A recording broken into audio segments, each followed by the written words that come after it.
brought a new life into the sport bike world. Companies like Yamaha, Suzuki, Honda, bringing out large CC sport bikes out onto the street in the U.S. But very few made such an impact as the 1987 Yamaha FZ700.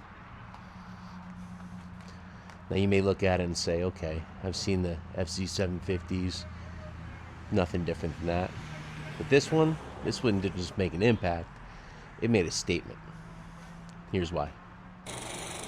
The 1987 Yamaha FZ700 exists because of one of the most unusual chapters in American motorcycle history. In 1983, the U.S. government imposed a steep tariff on imported motorcycles larger than 700cc. The measure was designed to give the struggling American manufacturer Harley-Davidson time to recover from increasing competition from Japanese motorcycle manufacturers. Rather than abandon the American sport bike market, Yamaha found a clever workaround. Engineers took the revolutionary FZ750 and reduced its displacement from 749cc to 697cc, allowing the motorcycle to fall just below the 700cc tariff threshold. The result was the Yamaha FZ700, a bike that preserved nearly all of the performance, styling, and technology of its larger sibling while avoiding the costly import tax.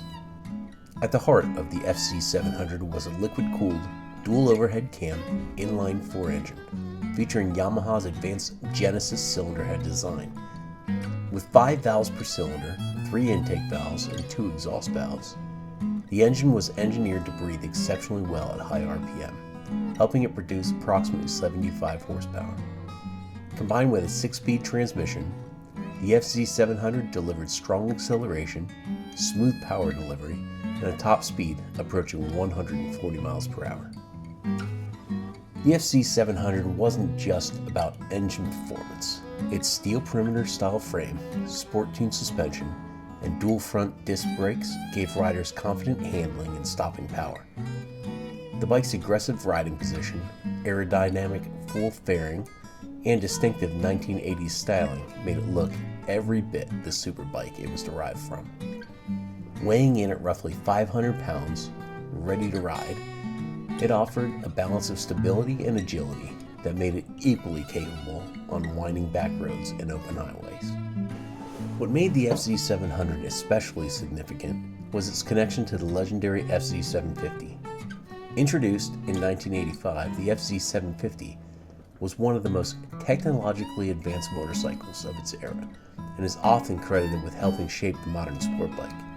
By adapting that platform to meet U.S. regulations, Yamaha gave American riders access to cutting-edge engineering during a period when government policy was reshaping the motorcycle market.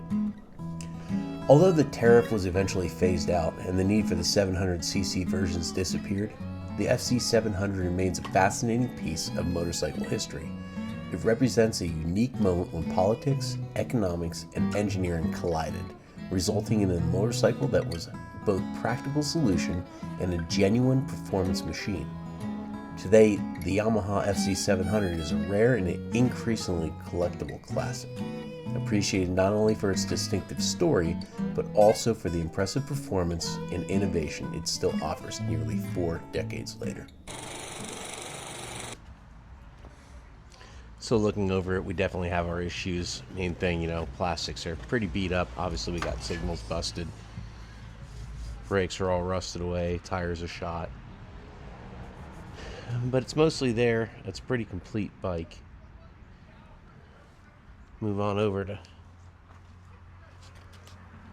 the controls. Shifter mechanism is locked up. I don't know if it's just rusted in here. We'll kind of break into that and figure it out. Unfortunately, the tank does have some rot in it, some holes right here, but the 750 tank, I believe, is the same one. You may be able to find one used in the same colors. If not, we'll see what we can do about this. I'm sure we can fix it somehow. Well, the plastics here aren't too bad. I might be able to clean those up. I do have the rear cowl in the parts bin. More broken turn signals. I'm missing the keys, but I'm going to go down to our locksmith again like we did with the 250 and Probably be able to get him to make something up for us here. Exhaust is here. Everything else is complete. Rear brake works off the foot pedal. Front brake, nothing. I got nothing. This is hydraulic up here. We have the fuel switch from reserve to on, and that is an electric setup up here on a switch. And that switch seems to function. The choke's all locked up.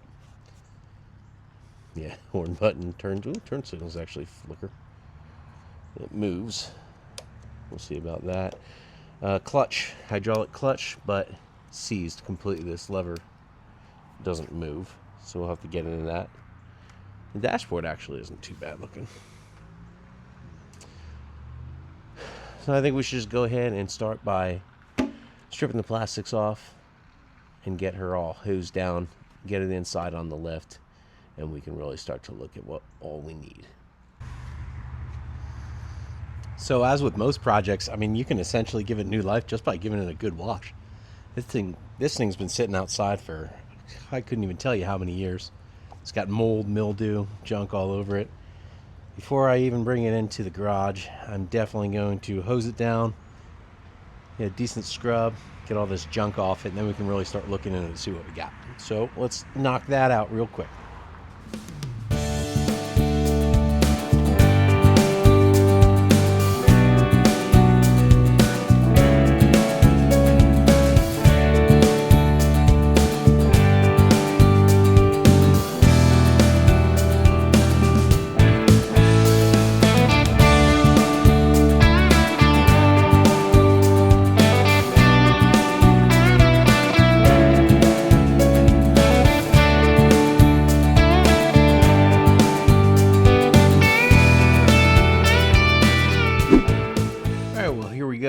We've got the FZ up on the lift. Now, obviously we got a lot of cosmetic issues, but cosmetic is easy. You know, that's just either locating new plastics, fixing the old ones, painting, all that fun stuff. The hard part is going to be the mechanicals, and I really want to dive into that first. But before I can do that, I got to get this seat off. And here's our problem is we've got this little handy dandy seat lock. Now these things are not designed to be bulletproof. It's a very, very simple lock mechanism. Just a quick theft deterrent, keep anybody from getting in there. But I do not have that key. It does look like someone's dug in it before. So I don't know how damaged it is in there. But I think that what I'll probably try and do inside up under here, you've got this mud guard, splash guard plastic that goes all the way down through. I think I can get to those bolts because I can pop these off, you know, on the sides and get in there. I think I can get to the bolts, undo that and pull it, and maybe I can reach up under the seat and figure out how to undo that lock and at least be able to pop the seat off. And then we can go ahead and get the seat over to the upholsterer. So let's try that and see what happens. Biggest thing is just finding all the mounting points for that. And then we got some bolts right up in here. That one looks like it's already kind of loose. I don't know. Let me dig at that and see what I can figure out.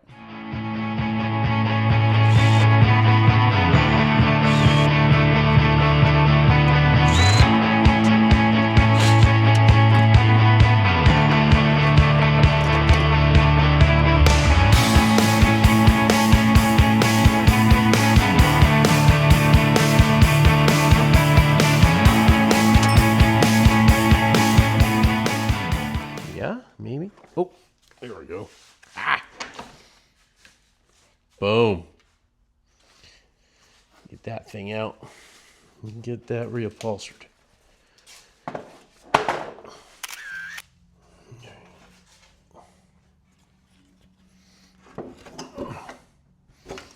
Okay.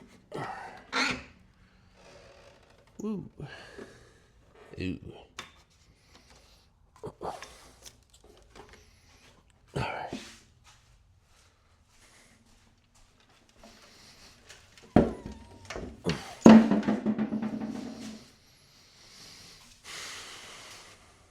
Okay. Well,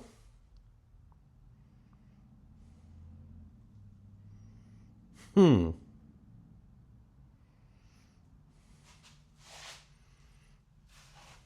going to take a look at this. Take a look here. So, all right, all 4 carbs. And then I had popped the ignition switch off. If you look here, they've got a zip tie around 2 male spades connected to what was left of the original plug. That's very interesting. You got the carbs, everything looks there, so that's good. Okay, I've got all this in here. I've got the switch just kind of hooked up and thrown in there. I want to see what kind of power we have. So obviously this battery is going to be long gone. I have it jumped to another one. I've got, yeah, let's make sure. I've got 12 volts.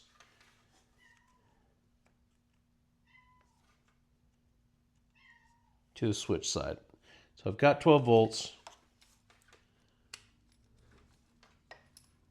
All right, on. I've got, oh, look at that. I've got headlights. Or I mean, I've got dash lights, I should say, sorry. These switches are pretty frozen up. Oh, headlight just popped on.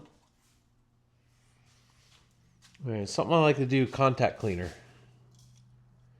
Nothing wrong with going in, just getting in these switches, seeing what we can get going just the way it sits. Instead of ripping them all apart, I just kind of want to see what we're up against. But it looks like we do have some communication. No high low, no high low. Oh, nope. Nope, there we go. Oh, we've got high beam. We've got low beam. We even have a little light that says the high beams are on. Okay. Oop. One works. All right, no turn signals yet. Nothing in there, but let's see if... And I like to do this first too, because after it's been sitting for a while, I guarantee there's 100 spiders in this. So this is going to take care of that situation.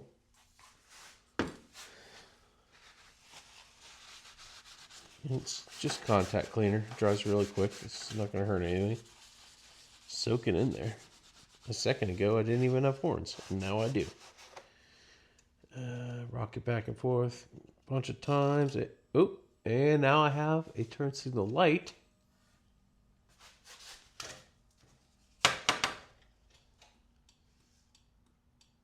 Oh, I hear it clicking. Oh, yeah.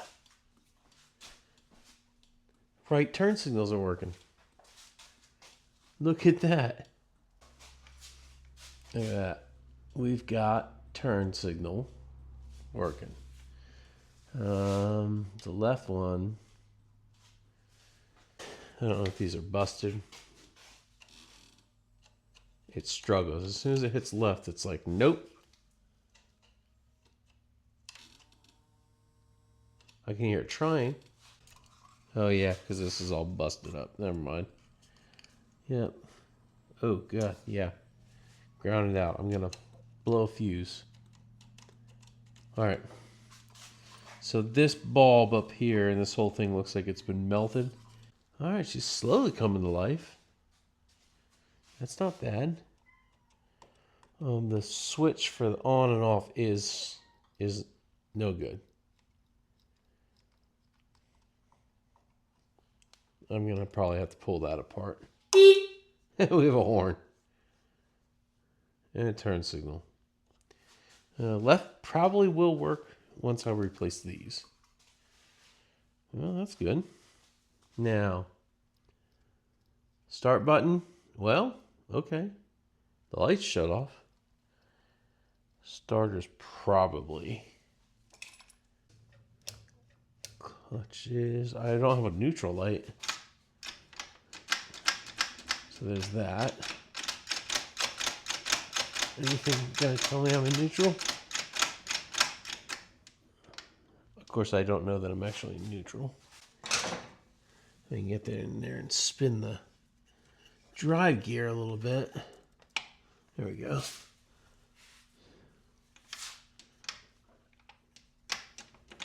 Okay, that is neutral, but I have no neutral light, so that could just be. It could be the bulb. It could be a connection down here somewhere.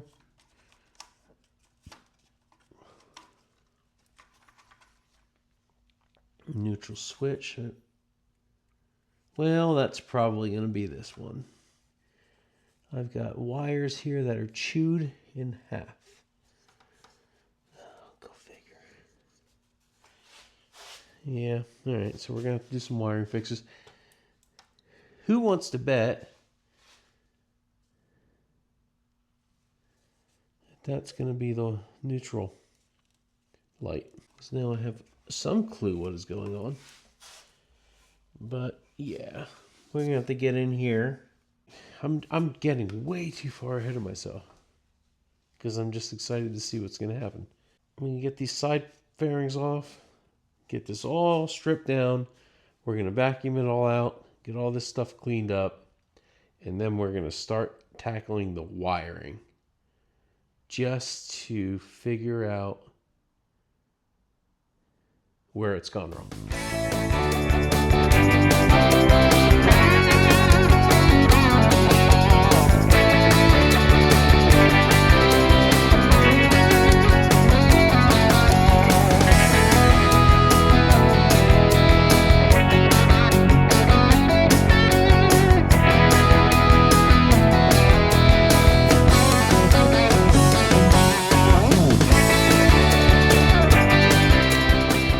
Well, we got it all stripped down here, cleaned up enough that I can start to see some things that are going on. I got some rats or mice chewed up some wires down here. I just twisted those back together for now. One I'm pretty sure was that neutral light or the neutral switch that goes up to the computer up here to tell the computer that it's in neutral so to allow it to start. The next thing I think we need to get into is going to be these switches up here because I have power. I kind of tested at some spots when I switch it. I have power up here. I have some lighting. I have a couple of things that work. But the on-off switch, that's what's killing me over here. So I'll bust into this really quick here. Maybe I'll go with...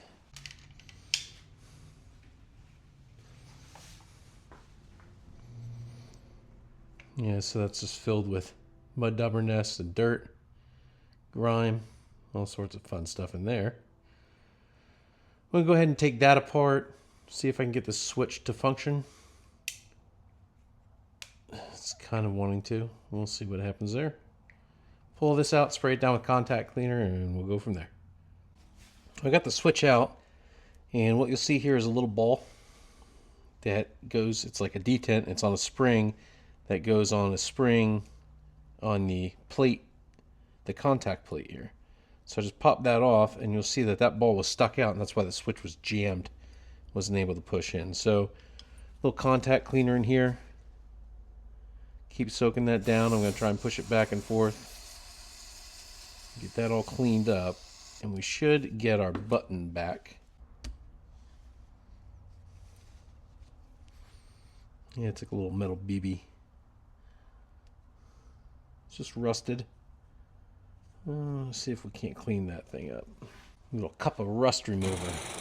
All right, I've been going through a lot of the wiring on this and trying to sort out my spark issue. So we don't have any spark. We can crank. We've got all this other crazy stuff going on.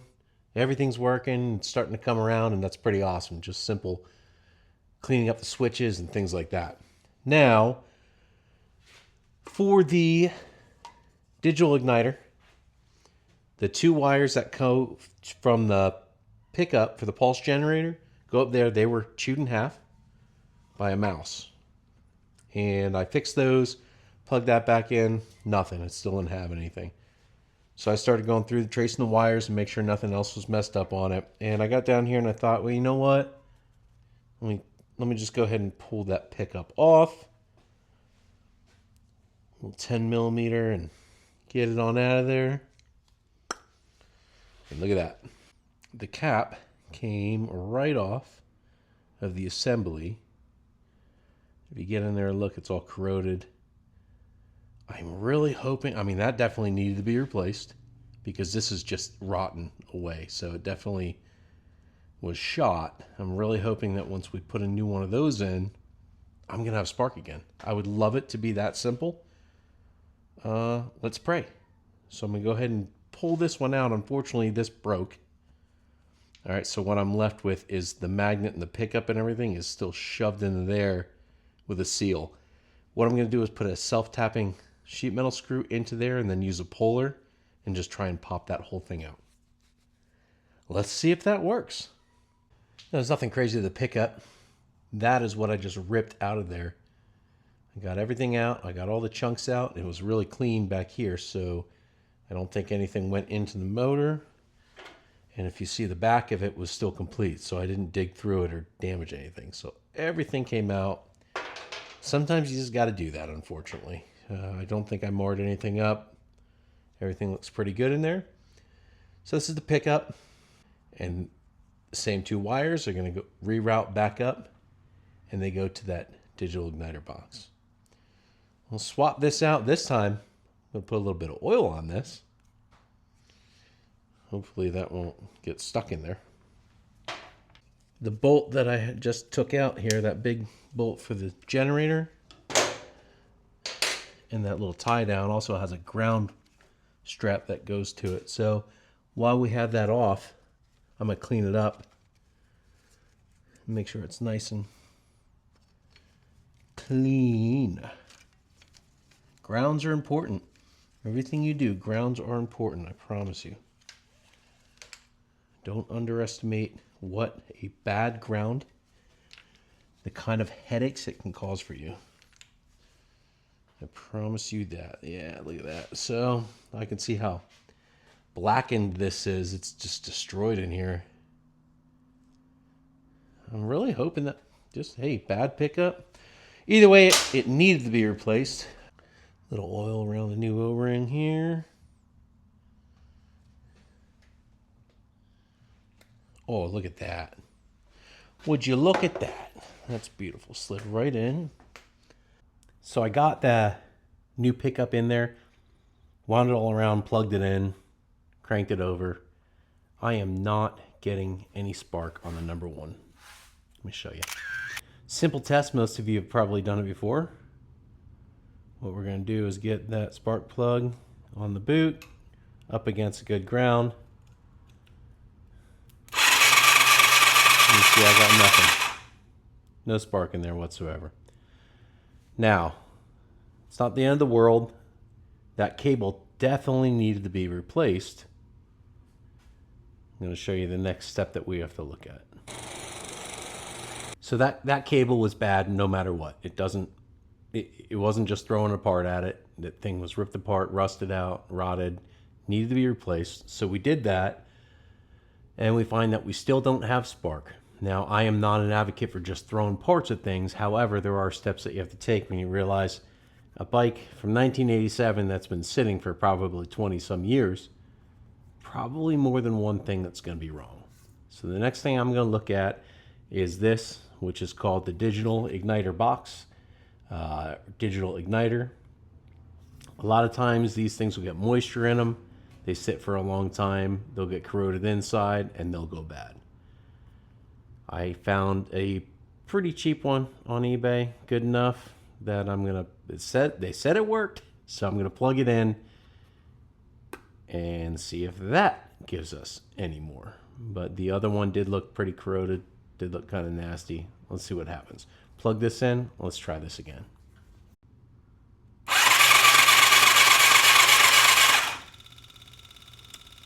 Boom.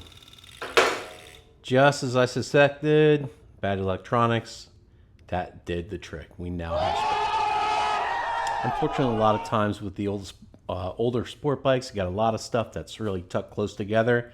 I had to go ahead and pull the radiator out of here so I could get to each cylinder. I'm going to check the compression on those. Really wasn't hard though. It was only 4 bolts. Get it out of there. You got to get all the shrouds off, and it can be a pain when you're working on an older bike since screws are rusted together. But it fought me a little bit, no big deal. I got it out of there, drained the coolant out, and now I'm going to go through each plug one by one. I'm going to go through each plug wire and see if I'm getting spark, make sure that both of my coils are functioning. Well, we got the plugs out, and it does not look good for them. This is number 1, 2, 3, and 4. And number 1 and 4, they're not horrific. One's definitely got some rusting on there. 4, rust down in there. 2 and 3, you can tell that water sat down in the middle of those kind of gaps where the plugs don't sit down in. Now I went through all 4 wires one by one, and all I did was the same test I did with the first one. Put the plug in, put it to bare metal, crank it, and see if I got spark. Number 1 was the best. All right, number 2 had decent spark. Number 3, really, really weak and intermittent. And then number 4 was kind of in between all that. But number 1 definitely had the best spark. If you look down, and I'm not going to be able to show you this on camera, but if you get on your own bike and you look down here and you see the little blade, you should be able to get in here with a flathead and remove the lug if it's that tight.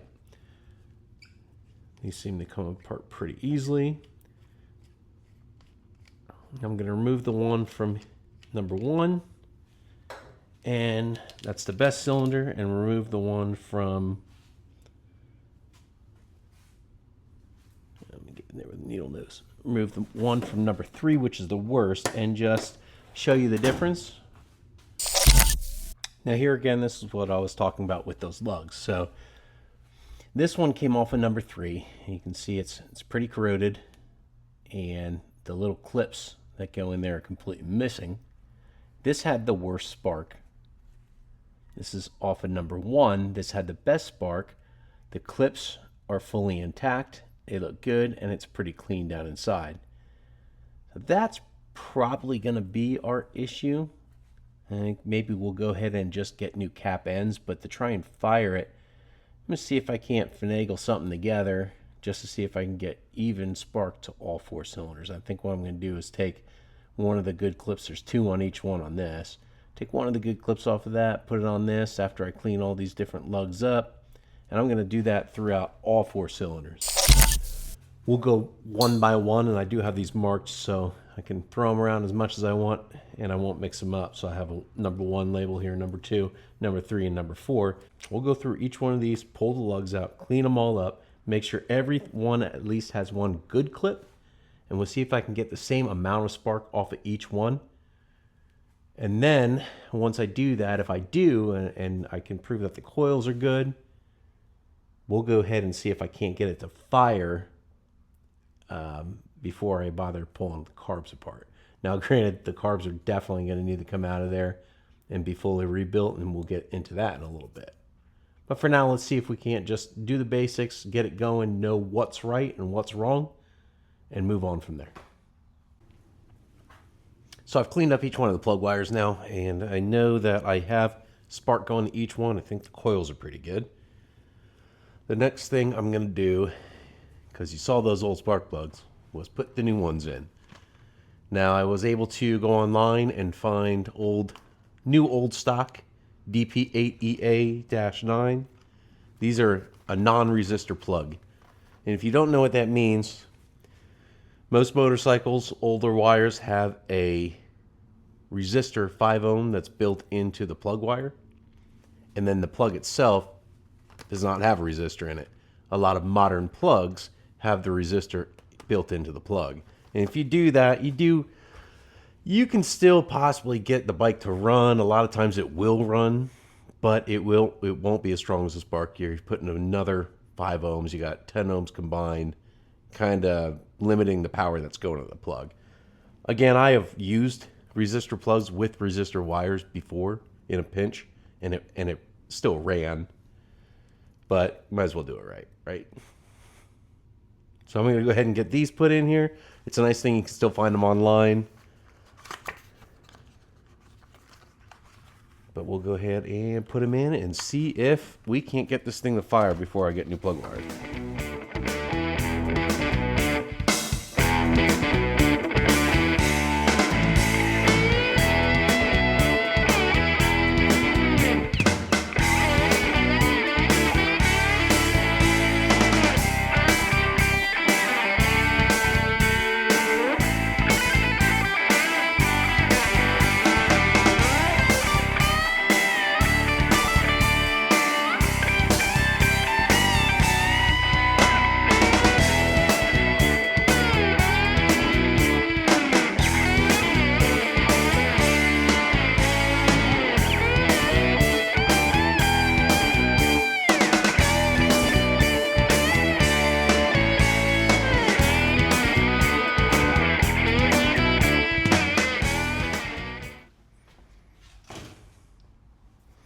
All right, now that I know that we have spark,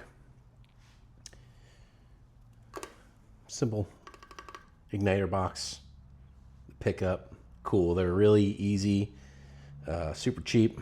Go with that spark and see what happens. Now, when I crank this, it's sucking pretty good at the carbs, and I can hear it thumping. You know, I think it probably maybe has enough compression to start. We'll see. I don't know what the compression is. It could be perfect. So we'll see.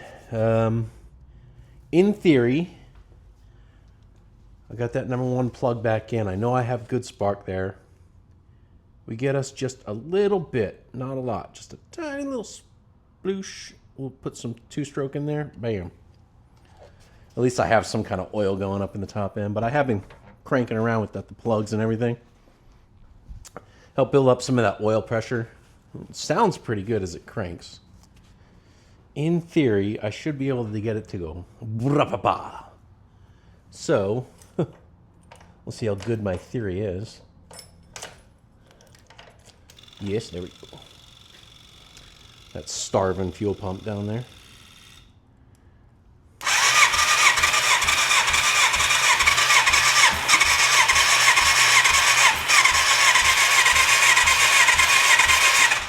Well, it hiccuped.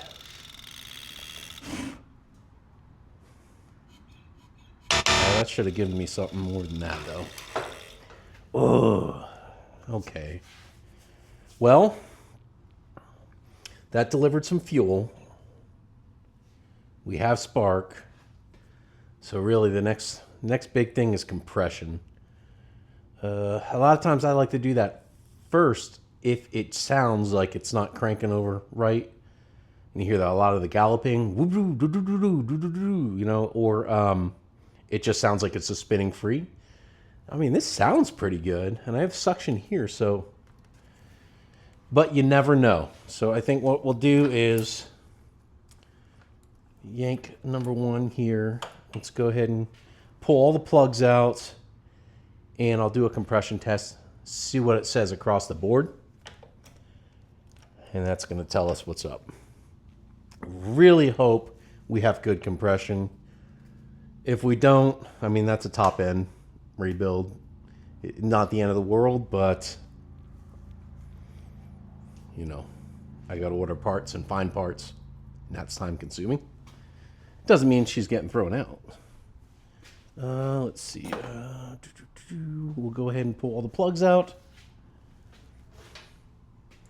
I'll be right back with you. All right, all the plugs are out. Plug wires are off, up out of the way. This is going to take a M12 adapter. I'll get that down in there. And I'll start on 1.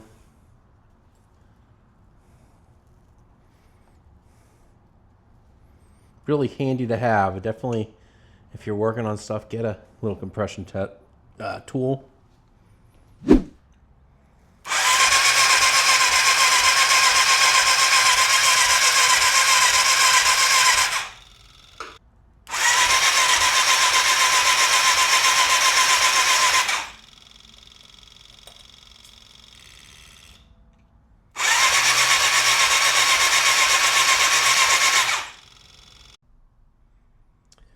Well, here are the numbers, and it doesn't look good. You got 92 on cylinder 1, which is possibly enough to fire on that one, but then I got 30, 30, and then number 4 has nothing. It's down at 2. It moved 1 notch, and I did this probably 4 times each cylinder. And honestly, I think that number 1 is only at 92 because I put some of that 2 cycle down through the yap, and it's probably just creating a little bit more suction than it normally would. When that dries out, I bet you that number drops too. This could be an issue with a valve, or it could just be that the rings are sucked tight to the piston. I don't know. But either way, you see numbers like this. This is probably what I could hear thumping, so it sounded like it had some sort of compression. But that's not going to make it run. What a bummer. Now listen, that doesn't mean it's the end of the world. This is still a rebuildable bike. It's going to need a new top end. I could probably soak it a little bit more and do some stuff and see if I can free up those rings a little bit. But when you're talking a high compression sport bike engine, I don't want to worry about that kind of stuff. There's no point in doing it halfway. Really, just to get it fired, maybe I could try that.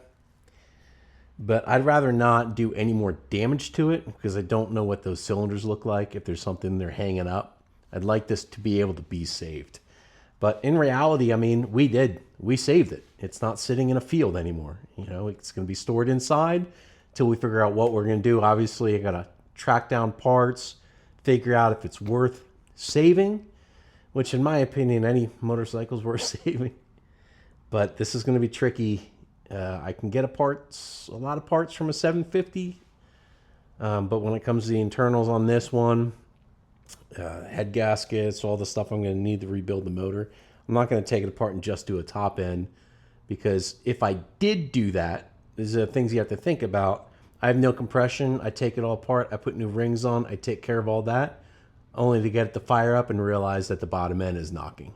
So if I'm going to tear it down, it's not even a might as well. I have to, because I have no idea what this bottom end is going to look like. Now, this bike has, wow, 60,806 miles. So she's been ridden. And being a sport bike, she probably wasn't ridden very nicely. And who knows what the maintenance was on it. So, I don't know, man. I'm torn, but I don't want to part it out because it is a complete bike, really. You know, it's going to need a lot of replacement parts. A lot of plastics have been broken. But this is the shame of when you see people who say, well, you know, I know what I got out there and it's a collector's item, but they let it sit in the woods under a tree and lift it up with a forklift to get it out of there instead of just being careful and be cautious. It needs a new tank. That's definite. That thing is riddled full of holes. The plastics, I don't think there's one on it that's not split in half, broken, have completely missing parts. The wiring seems to be doing its wiry things. There's a lot of little stuff like that. Both the clutch and the brake master cylinder are either going to be rebuilt or replaced depending on how corroded they are inside. I mean, the wheels look good, the brakes, all that stuff is there. It's a complete bike. I think what I really want to do with this is just kind of pull it aside for now, get all the parts together, and maybe find somebody who is willing to put the money in to restore it and sell it to them for a really good price. You know, not the stupid collector price, but a really good price to see this thing get back on the street one day. But for now, we saved it. It's not in a field, so it's not going to get any worse unless somebody buys it who puts it back in the field. But that ain't going to be me. So, you win some, you lose some. And not everything's going to be simply clean up the carb and put new tires on it and sort it out from there, which is a bummer, but you really have to take that stuff into account when you're working on a project. If this was a sentimental piece, if this was something that, you know, my dad owned or somebody in my family really owned, and I loved it and I really wanted it, it wouldn't be a question. I would go ahead and rebuild it. But it's not sentimental. It's just a cool item. It's just cool to know the story behind the 87 700s. And it's a neat little piece of American history and Japanese history, which is pretty cool when you can tie those together. I don't know. I think that I definitely am not going to let it go to a trash pile somewhere. And a lot of people might see this and just send it off to the scrapyard, even take it down to a junkyard and pay them to take it off your hands, not realizing that it could be a collector's item and it's a cool bike. It's freed up on the bottom end. The whole thing spins. It rotates. We've got spark. But this is that situation where you seriously have to consider what you're getting into and how far you want to take it. So we're going to think about that, but for now, she's going to come off the lift. I'm a little bummed, but like I said before, you can't win them all. All right, so I'm going to go ahead and wrap up this episode with some really awesome news. My boy Hank from the YouTube channel Cornelius Yukon just braved all sorts of tornadoes and lightning and hail to get down here and take a look at the FZ. And I made him a deal that he could not refuse. So that bike's going to go home with him. He's going to do a full rebuild, put that up on his channel, and you'll be able to see that whole process. So I'm really excited that I'm going to be able to see this through, even though I'm not the one doing the work. So we're doing what we're doing, and we're saving these bikes when we're pulling them out of fields and pulling them out of wood lines. That's what we do here at Tank Slap TV. I want to thank everybody for tuning in. I really appreciate all the supporters. Hey, leave a like, comment, and subscribe. Please help this channel grow so we can keep these bikes getting resurrected and keep them back on the roads. So until next time, remember, keep it on two wheels or a lift or whatever. Just know we're not judging. We'll see you next episode.